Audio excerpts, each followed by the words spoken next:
Unbelievable আসলে পাকিস্তানের মাটিতে পাকিস্তানকে হোয়াইট ওয়াশ করা মানে এটা বাংলাদেশের ক্রিকেটের জন্য একটা হিস্ট্রি বলবো। খুবই এনজয় করেছি আলহামদুলিল্লাহ। আমরা কি টেস্ট খেলা বোধহয় শিখে গেলাম। না, টেস্ট আমরা রিসেন্ট টাইমসে ভালোই খেলতেছিলাম। সো আপনি জানেন যে আপস অ্যান্ড ডাউনস থাকবেই, বাট এই সিরিজে আলহামদুলিল্লাহ সো ফার মানে প্রত্যেকটা সেক্টরে সবাই যেভাবে খেলেছে মানে হ্যাটস অফ। ক্রিকেট আলহামদুলিল্লাহ সোফার সব জায়গায় ভালো করতেছি। আমরা অস্ট্রেলিয়া গিয়েছিলাম, এখানে আমরা ভালো ক্রিকেট খেলেছি।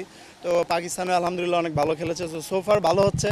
তো সামনেও কয়েকটা বড় বড় সিরিজ আছে। তো এখন আসলে সবার আশা আকাঙ্ক্ষা অনেক বেড়ে গেছে আমাদের ক্রিকেটের প্রতি। সো আমরাও চেষ্টা করব যেন ওই আশা আকাঙ্ক্ষা পূরণ করতে পারি। লিটন তো ওয়ান অফ দ্য বেস্ট মানে টেকনিক্যালি কারেক্ট ব্যাটসম্যান বাংলাদেশের। আর মিরাজ যেভাবে থ্রু আউট দ্য টুর্নামেন্ট যেভাবে খেলেছে, সো আমি মনে করি যে লিটন আর মিরাজের ওই পারফরমেন্সটা মানে এই এই আমরা যে ম্যাচটা জিতেছি তাদের দুইজনকে মানে পুরোটা কৃতিত্ব তাদেরকে দিতে হবে। আপনি যখন ভালো টিমের সাথে যখন ভালো করবেন, জিততে থাকবেন, তখন কিন্তু একটা পজিটিভ ভাইব চলে আসে টিমের মধ্যে। সো আমার কাছে মনে হয় যে এই পজিটিভ যে এনার্জিটা আসছে, এটা যদি আমরা ধরে রাখতে পারি তাহলে সামনে যে বড় সিরিজগুলো আছে ওইগুলো তো ভালো করা সম্ভব আমাদের পক্ষে।